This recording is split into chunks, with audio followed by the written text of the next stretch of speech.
시간입니다. 데살로니가후서 2장을 나가도록 하겠습니다.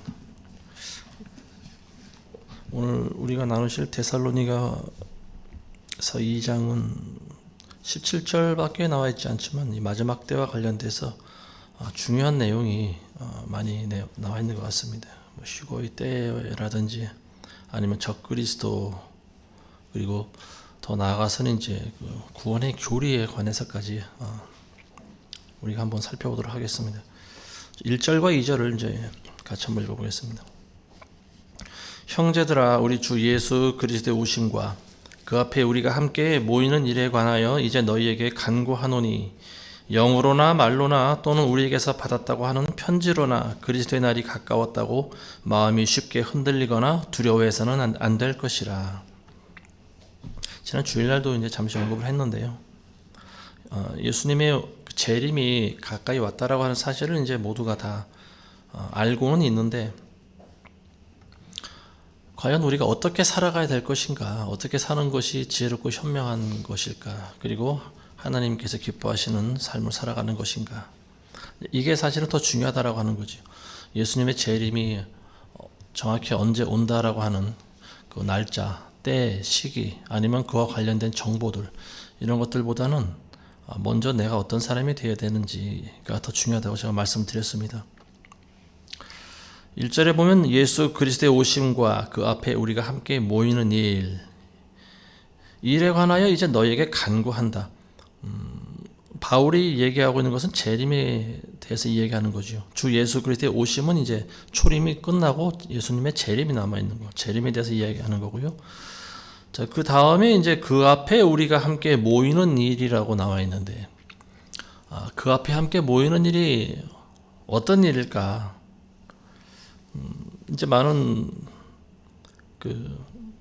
사람들이 이제 이 부분에 대해서 예수님의 이제 그냥 막연한, 우리가 천국에 올라가면 예수님 앞에 다 모이지 않을까, 이런 생각을 하고 있는 거죠. 근데 여기서 말하고 있는 것은 이제 그보다 좀 구체적인 모임에 대해서 우리가 한번 살펴볼 텐데요. 예수님이 오심과 그 앞에 함께 모이는 일에 관해서 이 이야기는 어떤 이야기를 하는 거냐면요. 예수님 오실 때 그리스도의 신부들을 끌어올리시는 휴거 사건이 있죠. 그리고 휴거가 있음과 동시에 이제 이게 뭐냐면은 올라가서 우리가 예수님 앞에 모이게 된다라고 하는 거죠. 언제 일어날지 몰라요. 근데 어느 한순간 눈 깜빡할 사이에 일어나게 될 일입니다. 고린도전서 15장에 자세히 또 나와 있죠. 우리가 살아있을 때 예수님의 재림이 이루어지게 된다면은 우리가 휴거되는데, 그때는 우리의 몸이, 썩을 몸이 썩지 아니할 신령한 몸으로 변화가 받는다 그랬어요. 그래서 그 몸이 공중으로 올라가서 예수님을 만나게 된다라고 하는 말입니다. 근데 이제 많은 목사님들이 이 말씀 그대로 믿지 않는 것 같아요. 제가 봤을 때 아마 이런 것들에 대해서 재림이라든지 휴거라든지 이런 마지막 때와 관련된 것들은 이제 전부 상징적으로 해석하고 있는 것 같습니다. 근데 우리는 그리스도인이라고 하면은 먼저 성경에 있는 모든 말씀을 문자적으로 우리가 다 믿어야 됩니다. 물론 어떤 것은 비유로 말씀하신 것도 있지만 그 외의 것들은 성경에 있는 말씀을 우리가 있는 그대로 받아들이는 것이 그게 바람직한 태도입니다. 예수님이 오실 때 그 앞에 모이는 거, 우리가 공중으로 올라가서 모이게 된다라고 하는 거예요. 지난번에도 우리가 이제 데살로니가 전서에도 나오지 않습니까?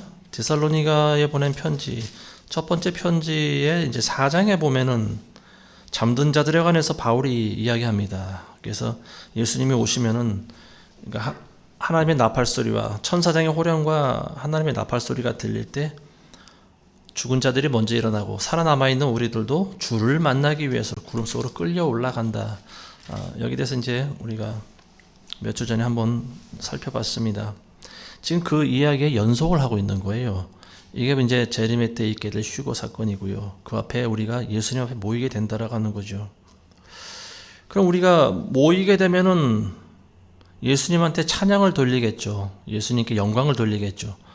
그리고 이제 거기서 일어나는 일이 고린도전서에 보면 이제 이 일이 이제 일어나게 될 것이다라고 이제 우리가 볼 수 있는데, 이게 뭐냐면은 바울이 상급 심판에 대해서 이야기를 하고 있어요.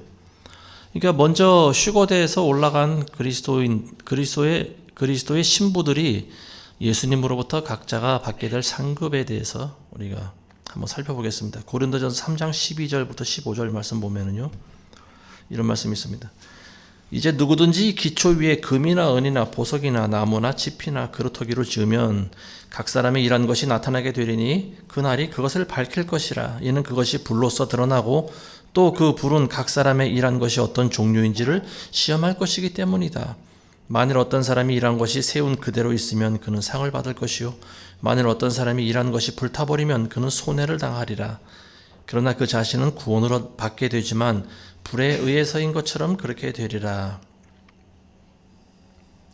이제 우리가 공중으로 올라가게 되면은 예수님 앞에 모이는 거죠. 그리고 모였을 때 이제 각자가 받게 될 상급 심판을 이제 묘사하고 있는 그런 부분이라고 보여집니다.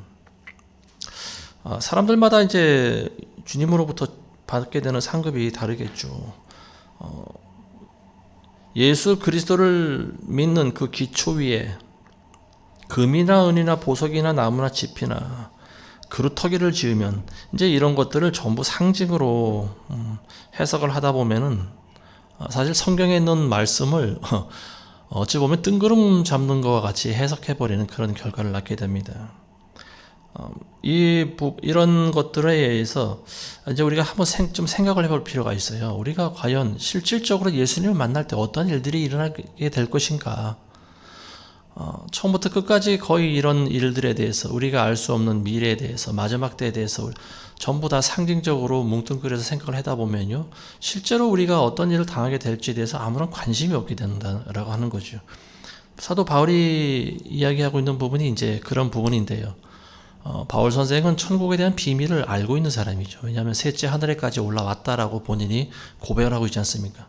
실제로 죽었을 때 그 영이 빠져나갔던 거죠. 그래서 셋째 하늘에 가서 천상에서 어떤 일이 일어나고 있는지를 보고 온 사람이에요. 구약에도 보면 이사야 선지자의 영이 천상의 그 예배 장면을 보고 오지 않습니까? 요한도 마찬가지고요. 계시록에 그걸 자세히 또 기록을 해놨지만 이와 같이 이제 그 많은 선지자들이 보면은 천국에 대한 비밀을 알고 있습니다. 그리고 그걸 또 기록을 해놨고요. 근데 이런 것들을 우리가 전부 상징으로 해석한다라고 하면은요, 이건 정말로 참 어찌 보면 재미도 없고 무의미하게 신앙생활을 하는 사람이 될 수도 있다라고 하는 거죠. 사람들마다 이제 일단은 주 앞에 모여 있는 사람들은 일단은 구원받은 사람들이죠. 그리스도의 신부들이니까. 그러니까 그런 사람들 당연히 하나님께서 불러 올리시는 거고요. 사람마다 이제 상급 심판을 하게 될 텐데, 개역 성경에는 이걸 공적이라고 나와 있습니다. 공적 심판이다. 각 사람의 공적이 금이나 은이나 나무나 짚이나 뭐 이런 것들로 나와 있다, 이렇게 나와 있어요. 금이나 보석이나 뭐 이런 은으로 집을 지은 것이 나타나면 이거는 불에 타질 않아요. 그러니까 천사가 아마도 옆에서 불로 그걸 한번 태우는 시험을 할 것 같습니다. 그걸 불로 태울 때 그런 것들이 그대로 남아있는 거죠. 그럼 이 사람은 큰 상급을 받아요. 근데 반면에 나무나 짚이나 뭐 이런 것들로 집을 지은 것이 그 사람의 공적이라면은 천사가 불로 태울 때 남는 것이 아무것도 없겠죠. 이런 것들이 이제 단순히 상징적인 거라고만 보여진다라고 하면은요, 참 그야말로 성경은 아무런 참 무의미한 책이 되지 않을까 싶어요. 사람들마다 물론 어떤 사람에게는 그냥 나는 뭐 턱걸이 구원이라도 받으면 좋겠다, 이렇게 생각하는 분들도 있지만, 영적인 욕심을 내는 분들 가운데서는 이왕이면 우리가 예수님한테 큰 상급을 받는 것이 좋지 않겠는가, 뭐 이런 생각점을 한 번씩 해볼 필요가 있습니다. 그래서 이제 불이 각 사람의 공적을 시험할 텐데, 어떤 것들은 이제 그대로 남아있고 어떤 것들은 불타버리고, 근데 이제 불타버린 경우에 손해를 당한다, 이렇게 나와 있어요. 이게 이제 구원을 잃어버린다라고 하는 그런 말은 아니죠. 상을 못 받게 된다라고 하는 거예요. 자신은 구원을 받지만 불에 의해서인 것처럼 그렇게 되리라. 아무것도 받을 것이 없다라고 하는 거예요. 남아있는 것이 없다라고 하는 거죠. 이런 경우를 이제 우리가 한번 비유로 생각을 해볼 필요가 있습니다. 살아있을 때 하나님을 위해서 일을 많이 한 사람이 있겠죠. 나름대로 일을 많이 했는데, 근데 그에 따른 또 보상도 많이 받는 사람들도 있습니다. 목사의 경우를 예를 들면 대형교회 목사들이 처음에 힘들게 개척해서 성도들을 모으고 그리고 가르치고 그러다 보니까 점점 늘어나서 이제 대형교회가 되어버렸는데, 대형교회가 되어져가는 과정 가운데서 많은 목회자들이 자기가 받을 상급을 이미 다 받아버린 사람이 있습니다. 많은 연봉과 또 여러 가지 혜택들, 그리고 그 안에서 누릴 수 있는 권세와 또 뭐 권력, 이런 것들, 그리고 사람들로부터 받는 칭찬, 이런 것들을 이제 이 세상에서 다 받아버리면은요, 그런 것들이 다 상급이 감소돼 버리는 거죠. 그게 가감돼 버리는 거예요. 그러니까 천국에선 받을 것이 없는 거죠.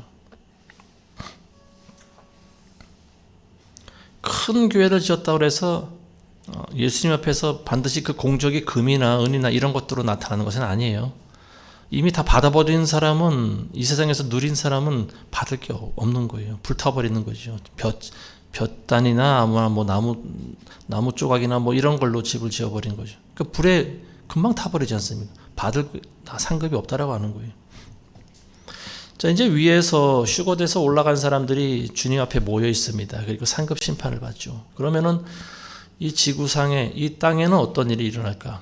이 땅에서는 이제 그야말로 7년 대환란이 일어나게 되는 거죠. 휴거의 때는 지난주에도 말씀드렸지만 정확히는 잘 몰라요. 근데 크게 나눴을 때 환란 전이냐 환란 후냐, 조금 이따가 말씀드리겠지만 환란 후는 아닙니다. 환란 후에는 휴거의 의미가 없는 거예요. 그리고 예수님 재림하고 하실 때 휴거 올리는 의미가 없어져 버리는 거죠. 그리고 많은 구절에서 환란 전을 설명을 하고 있다라고 보여집니다.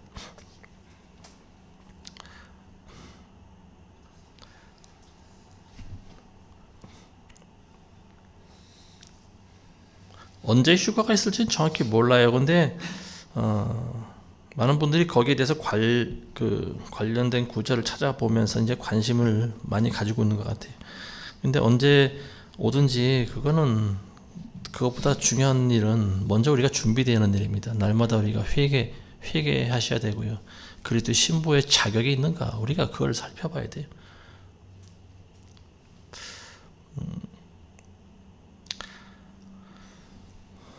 3절에 보시면은 아무도 어떤 모양으로라든지 너희를 미혹하지 못하게 하라. 이는 먼저 배교하는 일이지 않고 또 그 죄의 사람 멸망의 아들이 나타나지 않고서는 그날이 오지 않는다.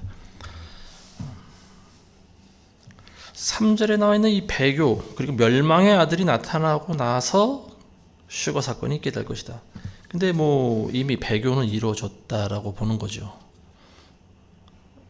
언제 정확히는 모르겠지만 공식적으로 이루어진 것이, 우리나라 같은 경우는 이제 2013년도라고 볼 수가 있는데, 많은 교단들이 WCC에 이제 공식적으로 가입을 하게 된 거죠. 물론 그 전부터 있어 왔습니다만 이제 배교는 이루어진 걸로 보고요. 근데 멸망의 아들이 누구냐? 멸망의 아들은 이제 적그리스도를 이야기하는데 멸망의 아들이 누군지는 정확히 모르죠. 이 사람은 이제 전 3년 반, 그러니까 7년 가운데서 전 3년 반 동안에 화평의 언약을 맺고 사람의 칭찬을 듣는다고 나와 있어요. 근데 후 3년 반에는 그 자기가 맺었던 평화의 조약을 파기하죠.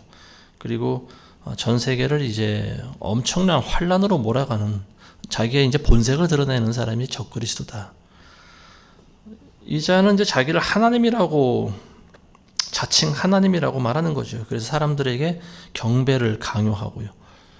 그 경배한 사람들에게는 이제 자신의 표를 받게 하고, 경배를 거부한 사람들은 부자든지 가난한 자들이든지 남녀노소를 막론하고 누구든지 다 죽인다고 나와 있습니다. 전무후무한 환란의 때가 바로 이때죠. 후 3년 반의 기간입니다. 그래서 이 휴거가 정확히 언제 일어날지 모르지만 어쨌든 평화의 때 후 3년 반에는 일어나지 않는다고 봅니다. 그 전 3년 반, 그 기간 가운데 일어난다고 저는 봐요. 하나님께서 우리를 휴거시키는 목적이 있습니다. 그건 뭐냐면 우리 그리스도인들의 안전을 보장시켜 주시는 일입니다.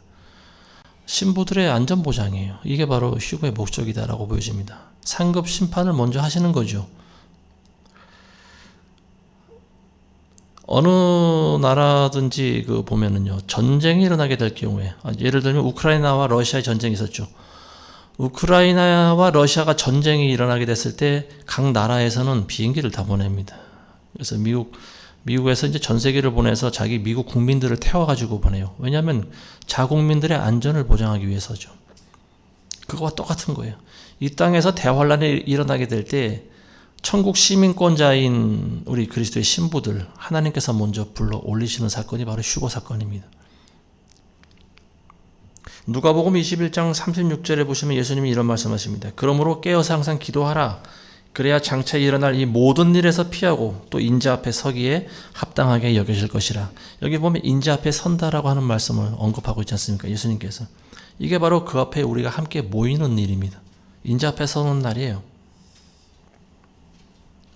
자, 이제 휴거를 저 개인적으로 보면은요,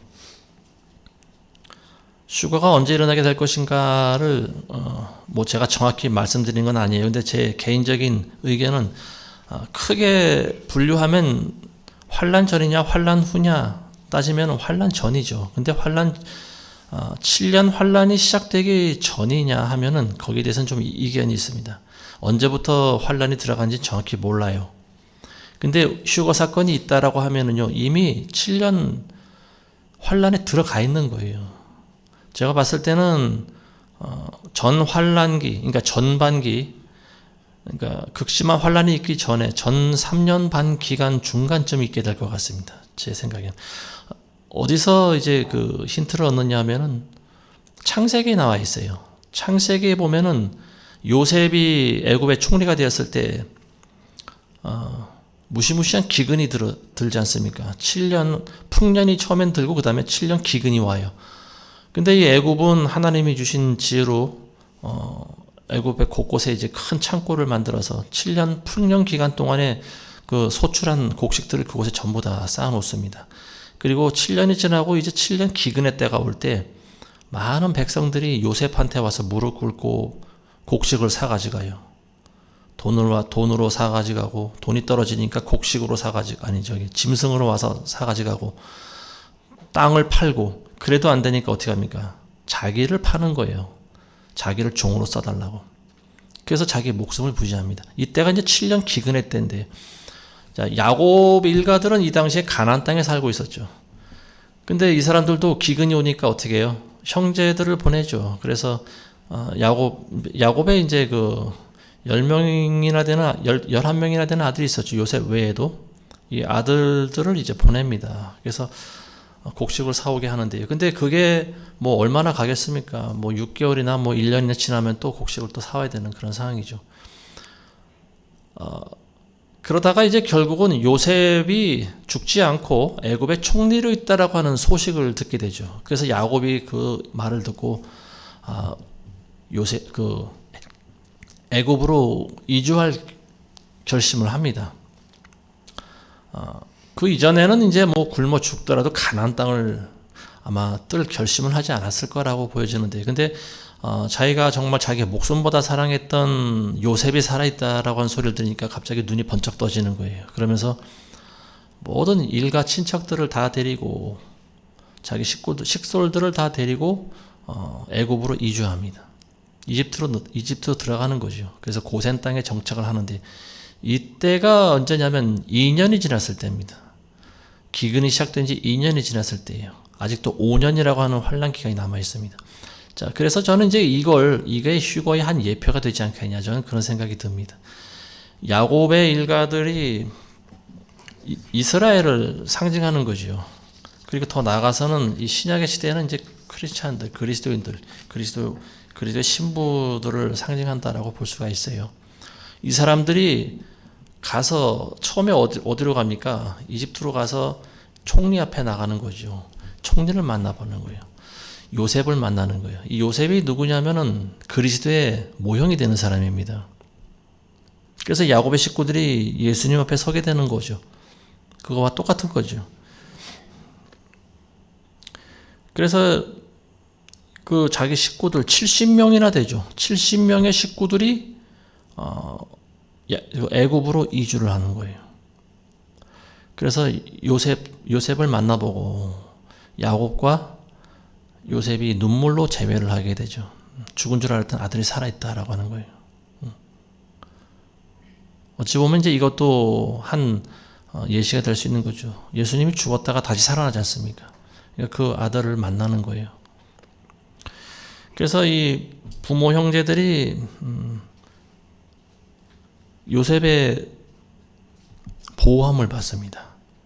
얼마나 잘 도와주겠어요. 그죠? 자기 피를 나눈 자기 부모 형제들인데, 더군다나 요셉이 총리로 있는데 먹을 거 걱정 하나도 하지 않습니다. 돈도 안 받아요. 그냥 곡식을 무제한으로 공급을 해줍니다. 그래서 이 70명의 야곱 일가들, 이 사람들은 7년 기근의 때를 전혀 걱정하지 않고 잘 행복하게 살아갈 수가 있는 거죠. 이것이 이제 휴거의 비밀을 푸는 한 단서가 될 수 있다라고 봅니다. 한 2년 정도 지났을 때, 근데 그때가 언제인지 정확히 몰라요. 언제부터가 시작되는지는. 자, 우리 3절, 4절 보겠습니다. 아무도 어떤 모양으로든지 너희를 미혹하지 못하게 하라. 이는 먼저 배교하는 일이 이르지 않고 또 그 죄의 사람 멸망의 아들이 나타나지 않고서는 그날이 오지 아니함이라. 그는 대적하는 자며 또 하나님이라고 불리는 모든 것과 숭배받는 대상 위에 자신을 높여 하나님의 성전에 앉아 하나님처럼 보여 자신을 하나님이라고 하느니라. 자, 이제 적그리스도가 나타나죠. 먼저는 미혹되지 말라고 하는 그런 말을 하고 있습니다. 왜냐하면 이 적그리스도는 미혹하는 사람이기 때문에 그래요. 사탄은 처음부터 거짓말하는 영입니다. 그리고 살인의 영이죠. 거짓말하고 살인하고 도적질하고 빼앗는 그 영들의 아비가 바로 사탄입니다. 적그리스도는 사탄의 영이 들어가 있는 거예요. 그러니까 어찌 보면 사탄이 육화된 그런 거라도 볼 수가 있겠죠. 사탄이 하는 일도 보면요, 하나님의 그 역사와 똑같이 따라합니다. 예수님이 사람의 몸을 입고 이 땅에 오시지 않습니까? 사탄도 그걸 따라하는 거예요. 그래서 사탄의 영을 집어넣습니다. 그래서 그 짐승의 영이 들어간 사람이 바로 적그리스도예요. 사람의 몸을 입고 나타나죠. 그리고 자기가 하나님이라고 전 세계에 공포를 해서 자기를 경배하게 만들어 버리는 거죠. 여기 보면 이제 이 적그리스도에 대해서 언급하고 있는 말들이 여러 가지가 나와 있습니다. 3절에 보시면은 죄의 사람이라고도 하고요. 멸망의 아들이라고도 나와 있고. 4절에 보면 대적하는 자, 그리고 또 자칭 하나님이라고도 하는 거죠. 자, 다니엘서에는 적그리스도를 뭐라고 나와 있냐면요, 장차올 통치자다 이렇게 나와 있습니다. 그리고 또 2장 9절에도 보시면 악한 자라고 나와 있고, 악한 자가 온다라고 나와 있죠. 자, 다니엘서를 우리가 잠시 한번 살펴보면은요, 다니엘서 9장 26절과 27절을 한번 보겠습니다. 다니엘서 9장에 보시면은 62주 후에는 메시아가 끊어질 것이나 자신을 위해서가 아니요 또 장차올 그 통치자의 백성이 도성과 성소를 파괴하리니 그 끝은 홍수로 뒤덮일 것이요 그 전쟁의 끝에는 황폐함이 정해졌느니라. 그가 많은 사람들과 더불어 한 주 동안 언약을 확정하고 그 주의 중간에 그가 희생자와 예물을 금지시킬 것이요. 자, 한 주 동안의 언약을 확정한다라고 하는 것은 이제 7년을 이야기하고 있는 거예요. 그러니까 한 주면 일주일, 그러니까 하루가 1년으로 계산하지 않습니까? 보통 성경에서는 한 주 동안의 언약이 7년의 언약이라고 하는 거예요. 근데 7년이 중간에 지났을 때, 전 3년 반이 지났을 때 그 뒤에 희생제와 예물을 금지시킨다. 이게 뭐냐면 이제 종교를 말살한다라고 하는 말입니다. 그리고 자기가 하나님이라고 하는 거예요. 그래서 가증함을 확산시키고 황폐케 되리니 진멸할 때까지 할 것이며 정해진 것이 황폐케 한 자에게 쏟아지리라 하더라. 아직은 이런 자가 누군지를 몰라요. 이미 나타나 있는지도 모릅니다. 근데 어쨌든 전 3년 반 기간 가운데 휴거가 일어나고 나면 후 3년 반에 가서는 이제 평화조약을 깨뜨리고 자기가 하나님이라고 하는데 언제부터 시작될지는 모르겠어요. 근데 아마 그리 많이 남지는 않았을 거라고 보여집니다. 역사적으로 보면 이제 많은 주의 종들이 적그리스도가 누구냐, 여기 대해서는 뭐 두말할 것도 없이 지금 로마 캐톨릭의 교황이 바로 적그리스도다, 이렇게 이야기를 합니다. 이 적그리스도와 같은 행세하고 있는 사람이 지금의 교황이지 않습니까? 전 세계인들의 지금 칭송을 받고 있죠. 거룩한 옷을 입고 다니면서 그 머리에 쓴 뭡니까, 큰 관에는 하나님이라고 나와 있어요. 자기가 하나님이라고. 그러니까 이 사람이 이제 적그리스도의 전신이다, 모형이다라고도 볼 수가 있고, 진짜 적그리스도가 이제 곧 나타나겠죠. 누군지 모르겠지만. 요한계시록에도 나와 있는데요. 요한계시록 13장 1절 이하에 보면은요, 요한계시록 13장 전체가 적그리스도에 대한 언급을 하고 있어요. 내가 바닷가 모래 위에 서서 보니 한 짐승이 바다에서 올라오는데 7머리와 10뿔을 가졌더라. 그 뿔들에는 10개의 왕관이 있고 그 머리들에는 하나님을 모독하는 이름이 있더라. 또 내가 본 그 짐승은 표범과 같고 발은 곰의 발 같고 입은 사자의 입 같은데 용이 자기의 능력과 자리와 큰 권세를 그 짐승에게 주더라. 여기서 보면 용이 자기의 능력과 자리와 권세를 짐승에게 주었다. 용은 사탄을 말하는 거죠. 그리고 여기 짐승이 바로 적그리스도입니다. 용이 육화된 거예요. 그러니까 쉽게 말해서 짐승에게 그 용의 영이 들어간 겁니다. 사탄의 영이 들어가는 거예요. 이 짐승이 어떤 특징을 가지고 있는가 하면은 표범과 같이 생겼다 나와 있어요. 표범은 굉장히 날쌔죠. 그리고 굉장히 민첩합니다. 제가 언젠가 영상으로 한번 보여드린 적이 있었지만, 표범이 민가에 내려와서 잠자고 있는 개를 물어가는 그 장면을 제가 보여드린 적이 있을 겁니다. 개라고 하는 짐승은 굉장히 예민하지 않습니까? 근데 개가 잠이 들어서 깨어나지를 못해요. 그만큼 표범은 개보다 훨씬 더 그 민첩함이 뛰어나다라고 하는 거예요. 뭐 속절없이 그냥 끌려가요. 목을 물리니까 금방 막 주변이 피투성이가 돼버리고요. 그리고 표범이 그 개의 목을 물고 금방 담을 뛰어넘어서 갑니다. 맛있는 밥이 됐겠죠, 표범에. 이 개와 같이 참 그 후각과 청각이 뛰어난 짐승도 표범이 다가오는 것을 모른다라고 하는 거죠. 그러니까 마지막 때 적그리스도의 등장이 바로 이와 같을 것이다라고 하는 거예요. 누군지도 몰라요. 언제 왔는지도 몰라요. 근데 이제 열매를 통해서 우리는 알 수 있는 거죠. 표범처럼 굉장히 빠르고 민첩하는 거죠. 그리고 곰의 발을 가지고 있다. 곰의 앞발, 곰의 발의 그 힘이 굉장합니다. 곰이 앞발로 한번 후려치면요, 황소도 죽어요, 그냥. 그리고 입은 사자 입 같은데, 사자의 입 크게 벌렸을 때, 사자가 포효할 때 얼마나 무섭습니까? 그 쩌렁쩌렁 울리잖아요. 그리고 그 입으로 모든 걸 다 먹어 삼키는 거죠. 그리고 용이 자기의 능력과 자리와 권세를 짐승에게 주었다. 이제 사탄이 자기 능력과 권세와 자기의 자리를 내주었다. 그러니까 용이, 사탄이 할 수 있는 모든 능력과 권세가 이 짐승에게 다 들어가 있는 거예요. 이게 바로 적그리스도입니다. 하나님께서 자기의 모든 능력과 권세를 예수님에게 주셨지 않습니까? 그러니까 이 사탄도 똑같이 따라하는 거예요. 자기의 능력과 권세와 자기의 자리를 이 짐승에게 주는 거예요. 이게 바로 적그리스도입니다.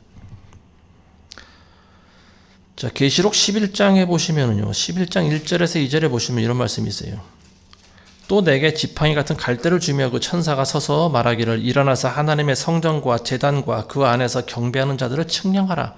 그러나 성전 밖에 있는 뜰은 남겨두고 측량하지 말라. 이는 그것을 이방인들에게 주었으며 그들이 42달 동안 그 거룩한 도성을 발 아래 짓밟을 것이기 때문이다.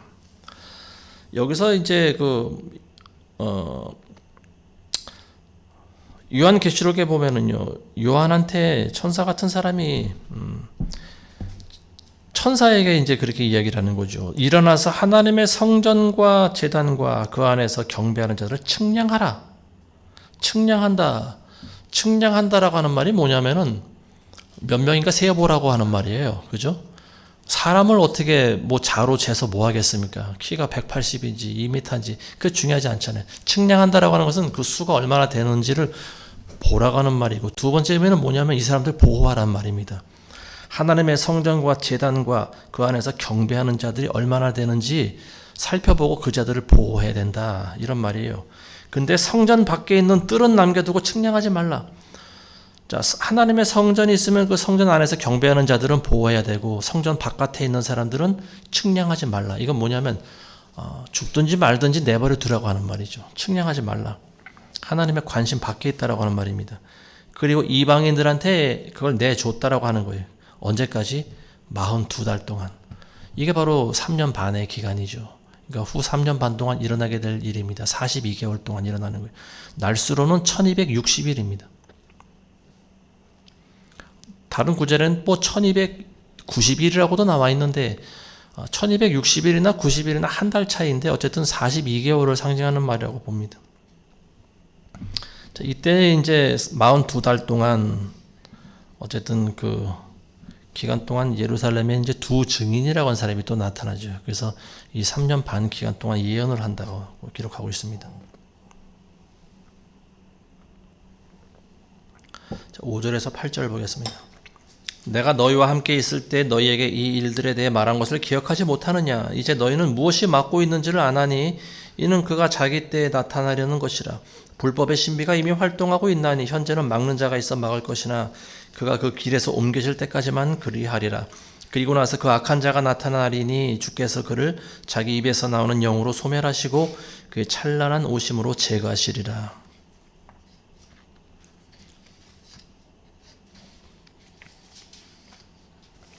우리가 읽으신 이 구절도 좀 약간 알쏭달쏭한 구절이죠. 6절에 보시면은, 자, 5절부터 먼저 보겠습니다. 먼저 바울이 이 일들에 대해 말한 것을 기억하지 못하느냐. 이 바울은 평소에도 재림과 관련된 일들을 데살로니가 교인들과 같이 있을 때 아마 많이 언급했던 것 같습니다. 근데 이제 전에도 말씀드렸지만 바울의 이름을 도용한 거짓 편지가 아마 데살로니가 교회에 갔던 것 같고, 그리고 그 교인들이 재림의 때가 가까이 온다라고 하는 말을 듣고 굉장히 두려워했던 것 같아요. 그리고 어떤 사람들은 극단적인 태도를 보이기도 하고 또 실족해서 믿음을 잃어버린 사람들도 있었던 것 같습니다. 그래서 바울이 재차 거기 편지를 보내면서 재림의 때가 가까이 왔다 하더라도 너희는 놀라거나 두려워하지 말라고 하는 거예요. 평소에도 많이 내가 너희에게 말하지 않았냐? 근데 왜 그렇게 너희는 우왕좌왕하고 있느냐? 지금 그런 뉘앙스로 얘기하고 있는 거죠. 자, 6절에 보시면 이제 너희는 무엇이 막고 있는지를 아나니 이는 그가 자기 때에 나타나려는 것이다. 막고 있다. 이 극과 극으로 해석하는 경향이 있습니다. 보니까 여기서 무엇이 막고 있는지를 아나니 이는 그가 자기 때에 나타내는 것이다. 여기서 막고 있는 분이 누굴까요? 막고 있는 분은 성령님이시죠. 여기서 그가 자기 때에 나타난다. 적그리스도가 자기 때에 나타난다라고 하는 말이에요. 근데 이 적그리스도가 자기 때를 알까요?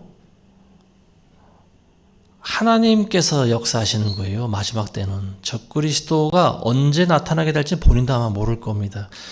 그래서 지금 막고 있다라고 하는 거예요. 성령께서 지금 적그리스도의 본격적인 등장을 막고 있다라고 하는 겁니다. 근데 그 막고 있는 것을 멈추시면 어떻게 될까요? 막고 있는 걸 풀으면은 나타나겠죠. 언제라도 준비가 돼 있는 거예요. 이 사탄 마귀는. 그러니까 이제 여기서 그라고 하는, 영어로 he라고 하는 그게 여기서 막고 있는 분이 성령님이시고 그라고 하는 사람은 누구냐면 이제 그가 성령이 아니고 여기서는 멸망의 아들이다. 3절에 나와 있는 멸망의 아들을 이야기하고 있는 거죠. 자, 7절에 보면 불법의 신비가 이미 활동하고 있다. 이미 활동하고 있는 거예요. 사탄 마귀의 일이 이미 이전부터 있어 왔습니다. 그게 적그리스도 활동이고요. 근데 이제 그가 본격적으로 나타나는 것을 지금 억누르고 있다라고 하는 말입니다. 하나님의 성령께서. 그리고 때가 되면 이제 어떤 성령께서, 그러니까 하나님의 그 허락하심이 있으면은 짐승이 바다에서 올라오겠죠. 요한계시록 13장에 나와 있는 것 같이 무시무시한 그 짐승이 올라옵니다.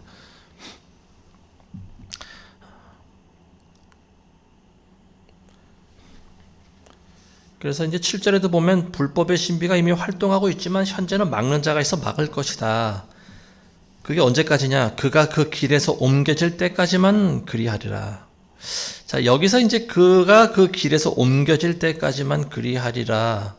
저도 이 말씀이 사실 정확하게 잘 몰랐어요. 옮겨진다고 하는 것이 성령이 옮겨진다고 하는 걸까? 아니면 적그리스도가 옮겨진다고 하는 말일까? 둘 중에 하나는 확실한데 이게 이건 것도 같고 저건 것도 같고 잘 알쏭달쏭 하더라고요. 근데 어제 저는 하나님께서 그런 지혜를 주셨다고 생각을 하는데요. 이 말씀을 묵상하다가 드는 생각이 있었어요.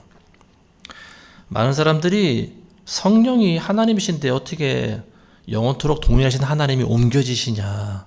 그래서 이제 이건 성령이 아니라 옮겨진다라고 하는 것은 이건 적그리스도다. 이건 짐승이 옮겨지는 것이다. 뭐 이렇게 설명하는 그런 주장이 있는데요. 근데 여기서 말하고 있는 것은 어쨌든 막고 있는 거 그리고 길에서 옮겨진다라고 하는 분은 성령님을 이야기하고 있습니다. 성령께서 적그리스도가 이제 본격적인 활동을 하지 못하도록 막고 있고요. 그가 길에서 옮겨진다라고 하는 말은 뭐냐면은 예수님이 오신다라고 하는 거예요, 이제. 그걸 이렇게 표현하는 거예요. 예수님의 재림의 때가 되면은 본격적으로 이제 드러나게 돼 있는 거지요. 예수님의 재림의 때를 언제부터 보느냐 하면은 슈거의 때부터 보는 것이 옳다고 보여집니다. 슈거의 때부터 보는 거예요. 그럼 이제 적그리스도가 등장할 준비를 하고 있는 거죠. 아니, 이미 등장을 했는데 적그리스도가 이제 활동할 준비를 본격적으로 하게 되는 거죠. 짐승의 영이 올라올 준비를 하고 있는 거죠. 그래서 성령님께서 옮겨지신다라고 표현하는 것은 뭐냐면은 이제 예수님이 오시기 때문에 성령의 역할이 필요가 없게 된다라고 하는 거죠. 오순절 강림 사건 때를 생각해 보시면 똑같은 거예요. 예수님이 승천하실 때 내가 이제 올라가면 내가 또 다른 보혜사를 너에게 보낸다고 그랬어요. 그 제2의 보혜사가 바로 성령님이죠. 그래서 마가다락방에 성령이 강림하시는 사건이 있습니다. 이게 뭐냐면 공식적인 위임 절차입니다. 예수님이 올라가시고 성령님이 이 땅에 오시는 거예요. 그럼 그렇다고 해서 예수님이 안 계시냐? 그런 건 아니죠. 하나님의 영으로 임하시는 거죠. 그래서 우리 안에 계신다라고 하는 거죠. 근데 어쨌든 이 비밀은 삼위일체 비밀을 우리가 다 알 수가 없습니다. 어쨌든 성경에서는 예수님이 오시면 이제 성령의 역할이 더 이상 필요가 없는 거죠. 그렇죠? 아니면 제한되든지. 저는 이렇게 생각합니다. 성령께서 없어지든지 사라지든지 그런 것이 아니에요. 구약 시대 때도 오순절 성령 강림이 있기 전에도 하나님의 영은 이 땅에서 역사를 하고 계셨어요. 근데 그렇게 제한적인 역할을 하셨죠. 그래서 왕이라든지 선지자라든지 제사장이라든지 이런 사람들에게 하나님의 성령께서 역사하셨습니다. 이와 같이 마지막 때도 예수님이 지금은 하늘 위로 올라가시면서 성령님과 이제 임무를 교대하셨는데 예수님이 오시게 되면은 성령도 이제 자기 자리를 다시 내주는 그런 결과가 오게 되는 거죠. 그래서 그걸 그렇게 표현하고 있어요. 길에서 옮겨진다라고 표현을 하고 있습니다. 근데 성령께서 완전히 소멸되든지 하늘로 올라가든지 한다라고 하는 것이 아니에요. 제한적인 역사만 있게 된다라고 하는 거죠. 그리고 예수님의 재림과 더불어서 이제 예수님이 다시 주인공으로 등장하신다라고 하는 표현입니다. 그러니까 이제 적그리스도가 이제 다시 등장을 하게 되는 거죠.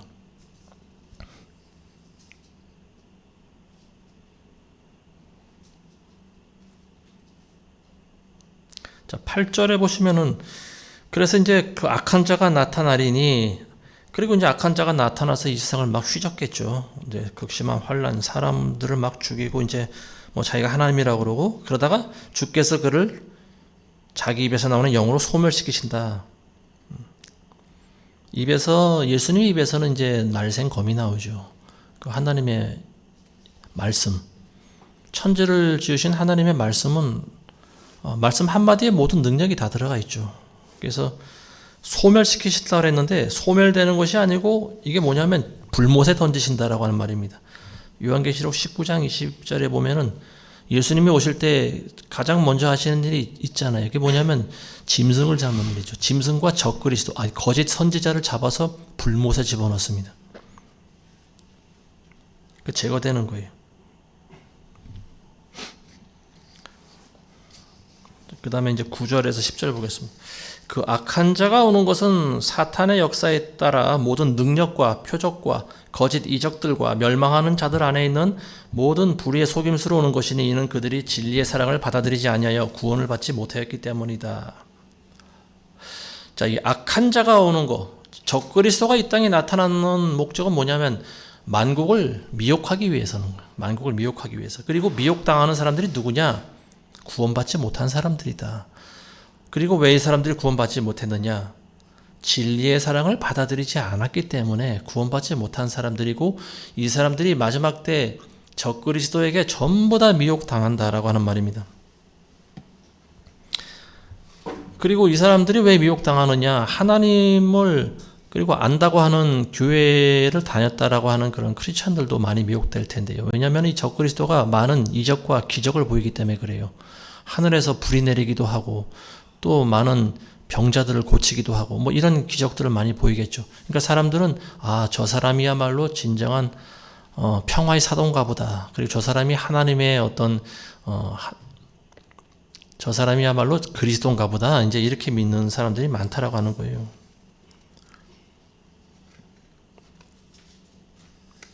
자, 11절에서 15절 보겠습니다.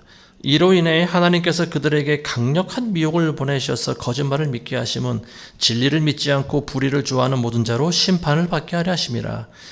그러나 주께 사랑받는 형제들아, 우리가 너희에 대해 하나님께 항상 감사를 드림이 마땅함은 하나님께서 처음부터 너희를 택하시어 성령의 거룩히 하심과 진리를 믿음으로 구원을 받게 하심이니, 이를 위해 하나님께서 우리가 전한 복음으로 너희를 부르셔서 우리 주 예수 그리스도의 영광을 얻게 하셨느니라. 그러므로 형제들아, 굳게 서서 말로나 우리의 편지로나 너희가 배운 바 전통들을 지켜라. 자, 11절에 보면은 먼저 하나님께서 구원받지 못한 사람들, 진리의 복음을 받아들이지 않는 사람들에게 강력한 미혹을 내리신다 나와 있습니다. 강력한 미혹. 그러니까 이 미혹은 아무리 세상적인 지혜가 많고 많이 배운 사람이라 할지라도 다 넘어가는 거예요. 이게 바로 강력한 미혹이에요. 그러니까 택함을 받지 않은 사람들 외에는 이 미혹을 분별할 수 있는 사람이 없습니다. 이 11절에 나와 있는 강력한 미혹이 대표적인 게 있죠. 이게 뭐냐면 첫 번째로 꼽을 수 있는 게 뭐냐면 진화론입니다. 진화론. 하나님을 대적하는 아주 가장 대표적인 그 세상 학문이 바로 진화론이죠. 저와 여러분들은 하나님께서 말씀으로 천지를 창조했다라고 믿고 있는데 이 진화론자들은 이걸 절대로 받아들이지 않죠. 그러니까 신을 믿지 않는 거예요. 그러니까 대부분의 불신자들은 이 진화론을 받아들입니다. 이걸 정설로 받아들이고 있어요. 교회를 오래 다녔다고 하는 사람도 창세기 1장을 믿지 못합니다. 왜냐하면 과학적 사고방식이 그들의 영혼을 지배하고 있기 때문에 그래요. 이게 강력한 미혹이라고 하는 거예요. 어릴 때부터 배워왔던 이 과학적 사고방식, 이게 바로 강력한 미혹입니다. 그런가 하면은 이 창조론과 또 뭐 여러 가지 뭐 우주론 같은 거, 하여튼 뭐 이런 그런 부분이요. 그리고 또 성경보다 인간이 만든 철학이나 과학이 더 위에 있다. 그것들이 더 지혜로운 것이다. 이렇게 믿게 만드는 그런 사조들. 그리고 세 번째로는 그리스도인들도 잘못된 교리를 따르고 있다라고 하는 거죠. 세상 사람들이 미혹되는 것은 당연한 거예요. 왜냐하면 이 사람들은 하나님을 믿지 않기 때문에 그렇습니다. 근데 하나님을 믿는다고 하는 사람들이 미혹된다라고 하는 것은 이건 그야말로 무서운 거예요. 크리스찬들이 미혹되는 경우는 잘못된 교리를 따를 경우에 이게 굉장히 심합니다. 제가 여러 번 말씀드렸지만 초대교회의 가장 큰 이단 중에 하나가 영지주의라고 하는 게 있어요. 영지주의. 영혼만 구원받으면 된다라고 하는 거예요. 그러니까 사람이 구원받는 것은 영이니까 뭐 육은 어떻게 살아도 상관이 없다. 그러니까 이런 사고방식을 가진 사람들은 막 몸에 문신도 새기고 술도 먹고 담배도 피고 심지어는 마약도 하고, 이거 육이기 때문에 육에 행하는 짓들은 상관이 없다라고 하는 거예요. 근데 이거 이단이죠. 예수님을 온전히 믿는 사람들은 이런 짓을 안 하죠. 이런 사람들이 지난 3년 동안 또 주사도 맞아도 상관없어. 육에다가 맞는 거니까 이 주사가 무슨 상관이야. 이제 이렇게 생각을 하는 거죠.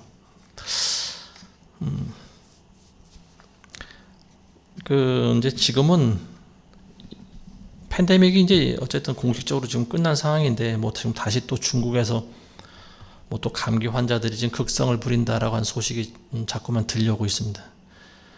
어쨌든 작년만 하더라도요, 한참 우리가 몸에 주사를 맞아야 될 때 아닙니까? 작년, 재작년 그때. 근데 그때 그런 뉴스가 나왔던 것 같아요. 공식 채널을 통해서 이제 그런 뉴스가 한번 나온 것 같은데, 그게 뭐냐면은 이제 그 주사 약과 관련돼서 부정적인 그런 입장을 표명하는 그런 영상이라든지 글들이 많이 올라왔지 않습니까? 이제 그 사람들은 그런 것들을 이제 음모론자들이 주장하는 것이다 이렇게 얘기하면서 그 공식 채널에서 이제 그런 뉴스가 나오는데, 가짜 뉴스를 조심해야 된다 그러면서 이 주사를 맞으면은 뭐 유전자가 변형된다고 하는데 이건 가짜 정보다. 그러니까 뭐 이 주사를 안심하고 맞아도 된다라고 하는 그런 기사가 났던 것 같습니다. 그 mRNA 주사약이 나왔지 않습니까? 최근. 이 참 지난 3년 동안 제가 이 단어를 안 하려고 참 조심을 했는데, 이게 백자만 말해도 이게 어떨 때는 좀 조심스러워요. 이게 또 백자 얘기했다가 이게 걸리지 않나 싶어가지고. 어쨌든 그 주사약, 그러니까 우리가 그동안 맞아왔던 백신과 다른 게 뭐냐면 mRNA라고 하는 성질이 다른, 그러니까 유전자를 변형시킬 수 있는 성분이 들어가 있는 주사약입니다. 근데 그 뉴스에서는 그래요. 이거 mRNA가 유전자를 조작시키는 일은 없다. 안심하고 맞아도 된다 이렇게 이야기했어요. 근데 그 다음에 어떤 뉴스가 나왔냐면은 나중에 또 gRNA라고 하는 백신이 또 백자를 말했네요. 이게 개발됐다고 하는데, 이게 뭐냐면은 gRNA가 뭐냐면은 뭐 유전자 가위라고 하는 게 있다라고 하는 거죠. 그래서 이 주사약을 맞으면 그 고지혈증 환자에게 고지혈증을 일으키는 그 콜레스테롤을 이제 이렇게 자꾸만 쌓이게 만드는 그 유전자가 있답니다. 그 유전자 한 개만 그게 붙는다는 거예요. 역사를 한다는 거예요. 그래서 그 유전자를 변형시킨다라고 하는 거죠. 바꾼다라고 하는 말입니다. 유전자 가위로 그걸 뭐 잘라낸다고 하던가요? 자, 여기서 말하는 건 뭐냐면은 이 주사약이 유전자에게 어떤 영향력을 끼쳐요, 안 끼쳐요? 끼친다라고 하는 거예요. 그러니까 지금 정규 방송에서 내보내고 있는 뉴스가 뭐냐면 거짓말을 서로 하고 있다. 처음에는 이렇게 유전자에 영향이 없다. 근데 나중에 또 영향력이 있다. 고지혈증 환자에게 획기적인 소식이 있다. 그러면서 유전자를 뭐 변형시킬 수 있는 그런 주사약이 나왔다라고 얘기하는 거예요. 근데 참 재밌는 게 뭐냐면 그때 그 실험을 했을 때 5명인가가 그 의료 그 실험을 하지 않습니까? 뭐 어떤 약이라든지 뭐 이런 주사약이라든지 먹는 약이든지 사람들한테 그걸 미리 테스트를 해보잖아요. 근데 이제 그 gRNA 주사약을 5명한테 테스트를 해봤나 봐요. 근데 5명 중에 1명이 사망했다고 합니다. 치사율이 굉장한 거죠. 5명 중에 1명이 죽었으면 치사율이 20%예요. 근데 뉴스에서 뭐라고 하냐면은 이게 그 주사약과는 상관이 없고 기저질환으로 죽었다 이렇게 발표하고 있는 거죠. 또 많이 들어온 말이죠. 우리 3년 동안 계속 들어온 말이 이거 아닙니까? 그러니까 주사를 맞고 죽으면은 모두가 다 자기 기존 질병에 의해서 죽었다라고 하는 거예요. 근데 사람들은 그걸 믿고 있다라고 하는 거죠. 그러니까 이게 얼마나 어리석은 얘기겠습니까? 주사 맞고 죽으면 전부 기존 질병으로 죽은 거고. 그러니까 속는 사람만 바보인 것 같습니다. 이런 말씀 드리는 이유는 앞으로 이러한 참 위험한 시대를 우리가 살아가고 있어요. 그러니까 함부로 아무 주사나 여러분들 맞지 마시기 바랍니다. 이런 것들이 이제 마지막 때 미혹 중에 하나죠. 이런 것들이 언제 다 드러날까요? 짐승이 다스리고 있는 기간 동안은 드러나지가 않겠죠. 예수님 오셔야만 이런 비밀들이 다 드러나는 거예요.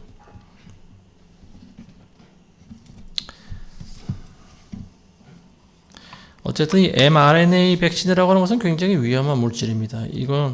이거는 뭐 의학계에서는 뭐 다 알고 있는 내용인데, 근데 문제는 참 그 양심 있는 의사들이 많이 없다라고 하는 거죠. 그래서 그 안에 mRNA 주사약 안에 들어있는 것이 뭐냐면은 주성분이 뭐냐면 합성 스파이크 단백질인데, 이게 사실은 독약과도 같은 것이다라고 하는 거죠. 그걸 사람 몸에다 맞아 대니까 사람이 심장 질환이 안 생기겠습니까? 그리고 그 치매라든지 알츠하이머라든지 뇌질환이라든지 이런 것이 안 생기겠어요? 몸 각 요소마다 그 사람의 약한 부위마다 이게 달라붙는 것 같아요. 제가 봤을 때는. 그래서 아마 그동안 많은 사람들이 죽었고, 이게 뭐 1, 2년 전 자료인데 제가 뭐 이걸 다 말씀드릴 시간은 없고요. 어쨌든 작년에도 한번 언급을 해드렸지만, 이거를 이 기사가 나기 이전에 이미 미국에서 그 주사약 맞고 550만 명이 사망했다라고 하는 그 기사가 난 적이 있어요. 근데 이제 정부에서는 공식적으로 그걸 부인하고 있는 거죠. 그 사람들이 뭐 단지 뭐 0.0008%인가 뭐 이 정도만 죽었고, 이거는 뭐 아무 어떤 그런 해악이 안 가는 그런 퍼센테이지다 그러면서 맞으라고 이제 계속 종용하고 있는 건데, 근데 실제로는 그렇지 않다라고 하는 거예요. 5명이 맞으면 1명은 죽든지 아니면 병신이 되든지 합니다.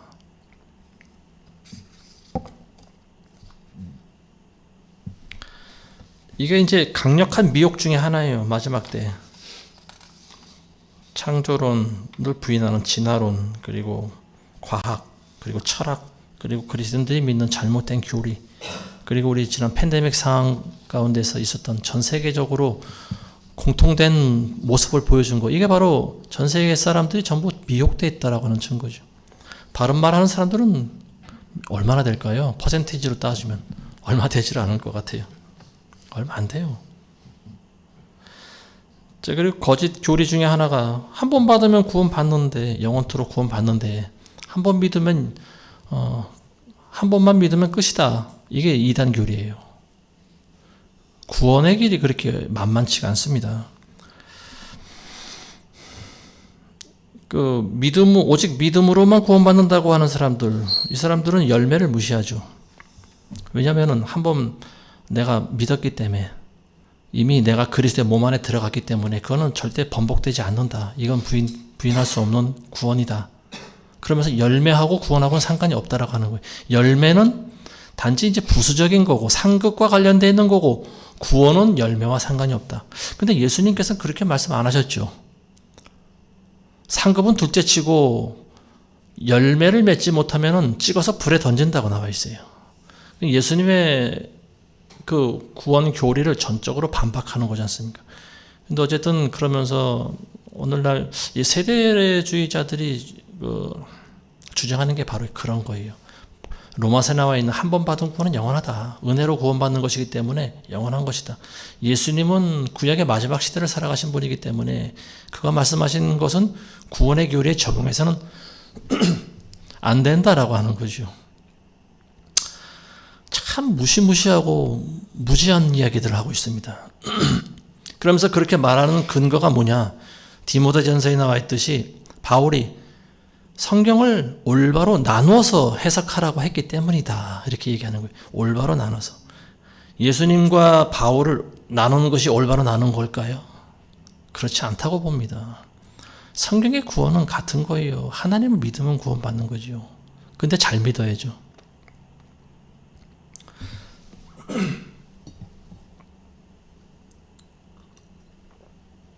예수님이 직접 말씀하신 열매를 부인하고도 구원받는다라고 말하는 것이 이게 바로 이단입니다. 이걸 잘 구별할 줄 아셔야 돼요.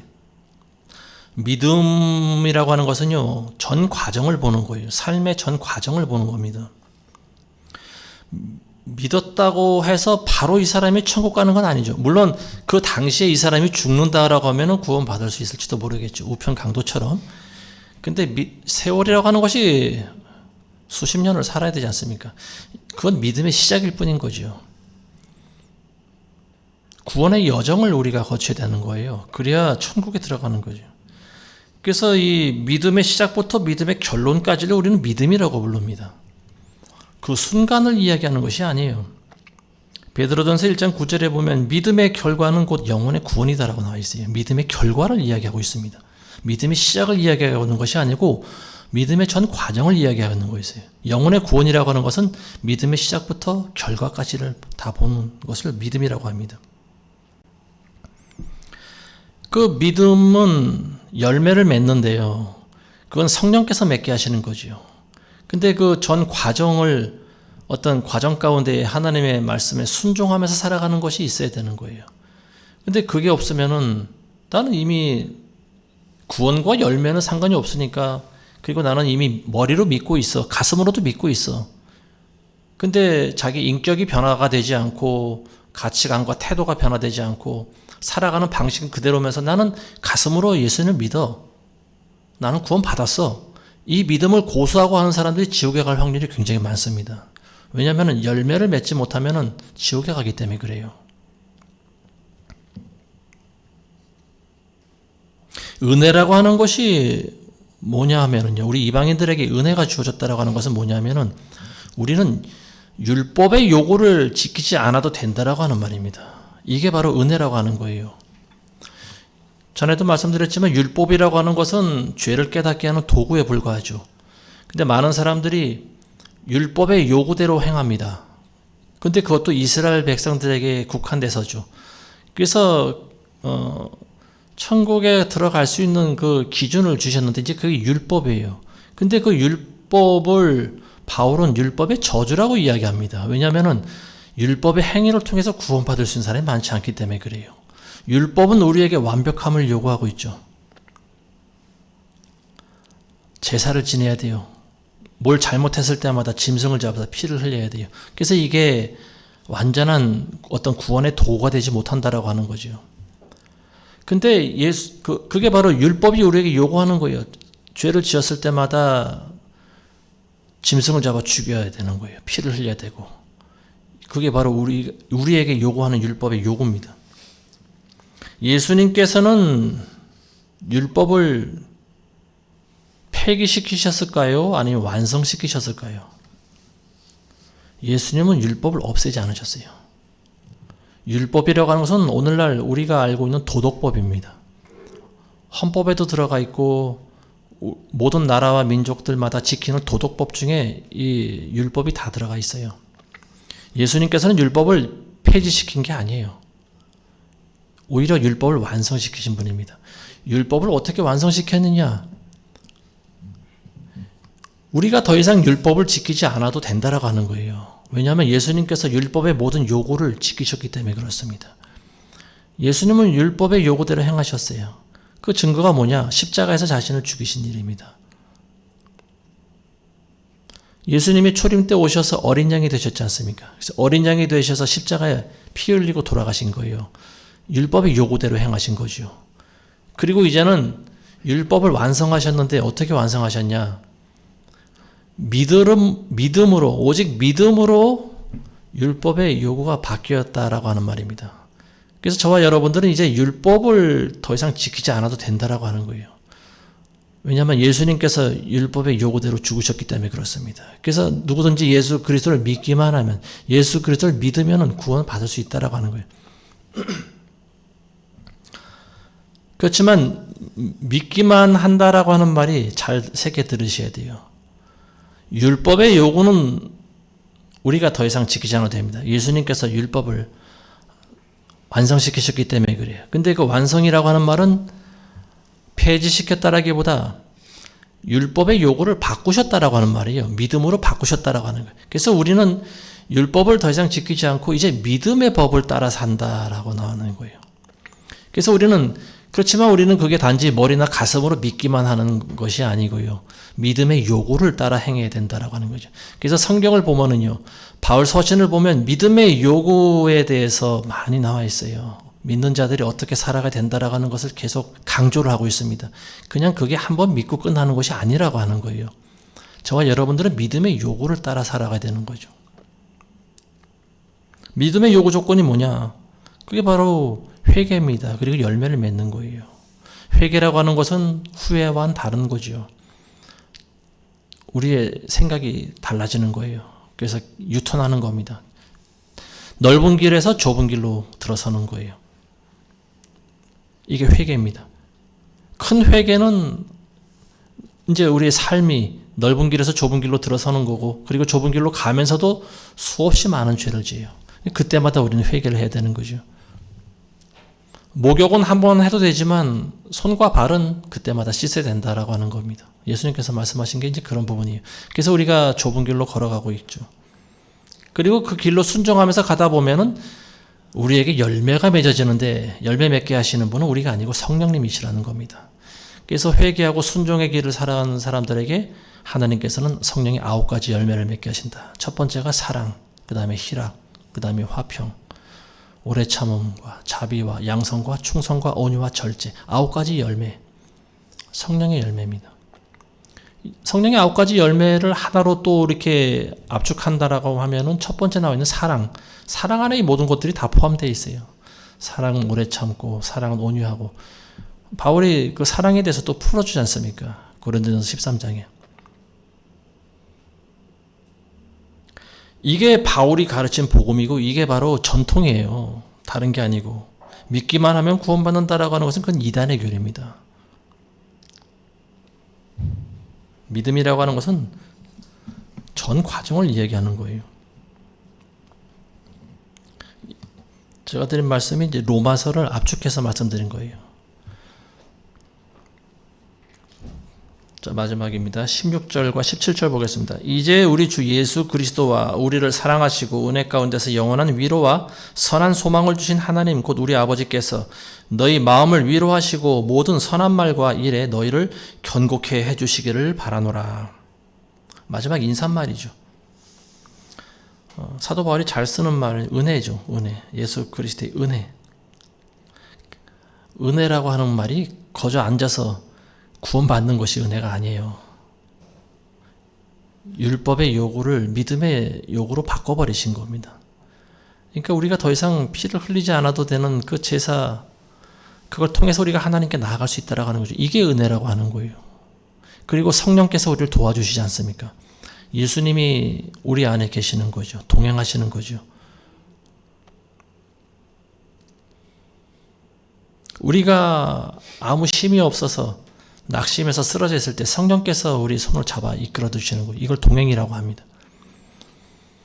우리는 예수님을 알지도 못하고 은혜도 몰랐어요. 근데 성령께서 우리를 도와주십니다. 어느 순간 복음을 듣게 하시고, 그게 귀를 통해서 우리 마음에 전달되게 하시고, 좁은 길을 통해 걸어갈 수 있도록 결단하게 하시죠. 그리고 그 길을 선택한 사람들에게 하나님께서 동행하시면서 그때마다 인도하시는 거예요. 이걸 신학적인 용어로 성도의 견인이라고 합니다. 우리를 이끌어 가시는 거예요. 이게 은혜라고 하는 거예요. 성령께서 우리를 도와주시기 때문에 이게 은혜라고 하는 것이. 우리 힘으로는, 능으로는 천국 못 갑니다. 절대로 못 가요. 17절에 너희의 마음을 위로하시고 모든 선한 말과 일에 너희를 견고케 해주시기를 바라노라. 이제 마지막으로 이제 이 바울이 하나님께서 너희를 위로해 주기를 바란다 이렇게 나와 있습니다. 그리스도인들에게는 이제 위로가 필요하죠. 왜냐하면 우리 사는 삶 자체가 나그네 삶이기 때문에 그래요. 천국이야말로 우리의 본향인데 우리는 이 세상에서 나그네 삶을 살아가고 있습니다. 그래서 굉장히 고단해요. 피곤하고 사람들로부터 또 상처도 많이 받고. 그래서 하나님께서는 우리를 위로하십니다. 성령을 통해서 우리를 위로해 주시는 거예요. 그리고 또 우리를 견고하게 해주십니다. 우리가 견고해지는 방법은 하나밖에 없어요. 우리가 많은 연단을 받는 일입니다. 연단이라고 하는 말 자체가 자꾸만 때린다라고 하는 말이에요. 그러니까 이게 고난과 연단은 떼어놓을 수 없는 거죠. 비가 온 다음에 흙이 굳어지는 것이지 마를 때 비가 오지 않으면 흙이 굳어지지가 않아요. 우리의 삶이라고 하는 것도, 우리의 믿음이라고 하는 것도 마찬가지예요. 고난을 통해서 우리가 자꾸만 하나님께 매를 맞을 때 우리의 믿음이 더 견고해집니다. 근데 고난을 받지 않으면 믿음이 그냥 물렁물렁해요. 자기 하나 구원받을 만한 믿음 정도밖에 되질 않아요. 근데 이 견고한 믿음을 가진 사람들이야 말로 그리스도의 신부라고 불릴 자격이 있는 거죠. 자, 오늘 우리가 살펴본 내용은 마지막 때와 관련된 굉장히 중요한 부분들을 다뤘다고 봅니다. 그리고 구원에 대한 교리도 한번 살펴봤고요. 우리가 마지막 때를 아는 것도 중요하지만 먼저는 우리가 어떤 사람이 되어야 되는가, 여러분들이 항상 그 말씀을 잘 새겨 살아가시기를 부탁드리겠습니다. 기도하겠습니다. 거룩하신 아버지 하나님, 감사합니다. 오늘 우리가 나눈 말씀이 우리의 영혼에 새겨지게 도와주옵소서. 끝까지 실족하지 않게 하시고 그 길을 성령님과 더불어 걸어갈 수 있도록 우리를 도와주시옵소서. 예수님의 이름으로 기도합니다. 아멘.